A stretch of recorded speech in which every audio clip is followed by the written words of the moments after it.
जय सिया राम। जय माता की। सर्व मंगल मंगल्य शिवे सर्वार्थ साधिके शरण्ये त्र्यंबके गौरी नारायणी नमोस्तुते। तो चलिए आज हम इस वीडियो में बात करेंगे चतुर्थ नवरात्रि के बारे में। चतुर्थ नवरात्रि के दिन हमें कौन सी माता की पूजा करनी चाहिए और हमें पूजा कैसे करनी चाहिए जिससे कि हमको माता की अधिक कृपा और स्नेह जो है वो प्राप्त हो सके। तो चलिए अब हम बात करते हैं चतुर्थ नवरात्रि के बारे में।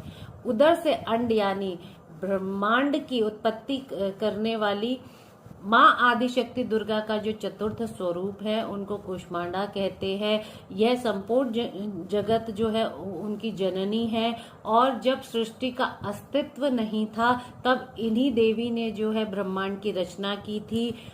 अतः यही सृष्टि की आदि शक्ति या आदि स्वरूपा जो है वो कही जाती है या कहलाती हैं। और इनका जो निवास है वो सूर्य मंडल के भीतर के लोकों में है। वहां निवास कर सकने की जो शक्ति है या जो क्षमता है वो केवल इन्हीं के भीतर है। और इनके शरीर की जो कांति है या जो प्रभा है वो सूर्य के ही समान प्रकाशमान या द्वादीप्यमान है। अर्थात जो इनकी चमक है, जो इनके शरीर की कांति है वो सूर्य के ही तरह एकदम तेज है। और संस्कृत में संस्कृत भाषा में कुष्मांडा को कुम्हड़ कहा जाता है और माँ कुष्मांडा को जो कुम्हड़ा है वो बहुत अधिक प्रिय है।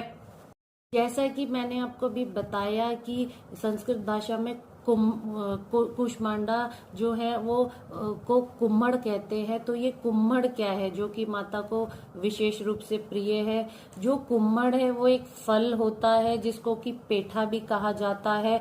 तो इसीलिए ये माता को अधिक प्रिय है, तो ये माता को चढ़ाया जाता है इस दिन। और अपनी मंद मुस्कान द्वारा जो अंड यानी ब्रह्मांड की उत्पत्ति करने के कारण ही जो देवी कुष्मांडा है इनका नाम जो है वो कुष्मांडा कहलाया।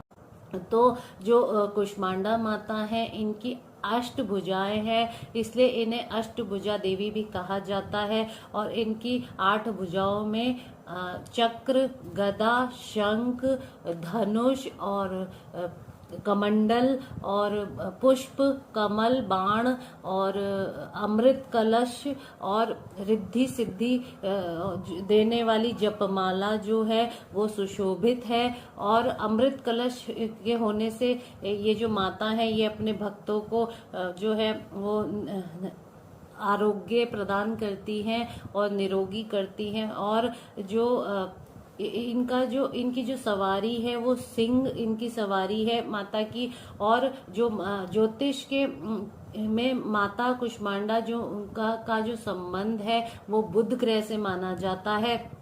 और जो माता कुष्मांडा है इनका जो अधिकार है वो हमारे शरीर में जो हमारे चक्र हैं, जो हमारा चौथा चक्र होता है जिसको कि अनाहत चक्र कहा जाता है, इसको हृदय चक्र के नाम से भी जाना जाता है, उन पर इनका अधिकार है, माता का नियंत्रण है। तो जो भी भक्त विधि विधान से और भक्ति से इनकी आराधना करता है या फिर जो मेडिटेशन करते हैं, साधना करते हैं और अपना चक्र जागृत करना चाहते हैं तो ये माता की कृपा जो है उनको प्राप्त होती है और उनका अनाहत चक्र या जो हृदय चक्र है वो जागृत हो जाता है।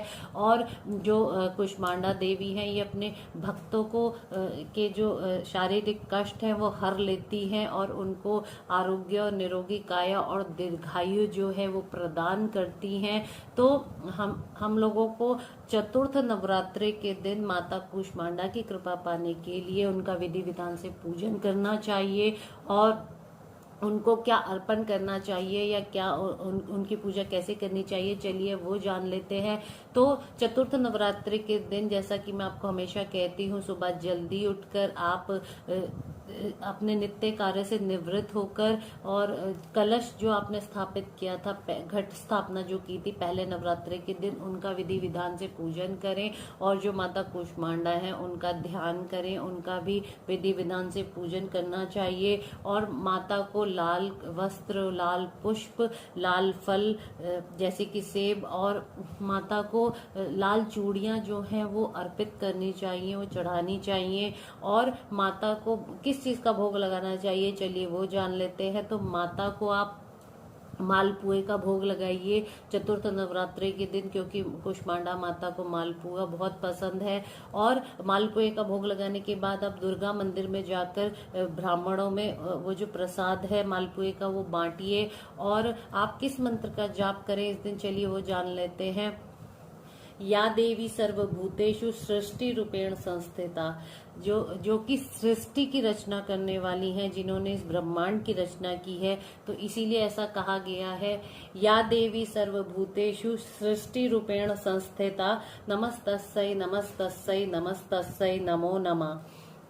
आप इस मंत्र का भी जाप कर सकते हैं 108 बार, जो कि माता की प्रसन्नता के लिए, आप उनके स्नेह पाने के लिए, जो कि एक और मंत्र है मैं आपको बताऊंगी। ओम एम ह्लीम क्लीम कुष्मांडाय नमः। आप इस मंत्र का भी 108 बार चतुर्थ नवरात्रि के दिन जाप कर सकते हैं। अगर आपको मेरी ये वीडियो अच्छी लगी तो इसको लाइक, शेयर, सब्सक्राइब और कमेंट जरूर कर दीजिएगा। अगली बार हम 5वें नवरात्रि के बारे में बात करेंगे और जल्दी आपसे मुलाकात करेंगे। तब तक के लिए जय सिया राम।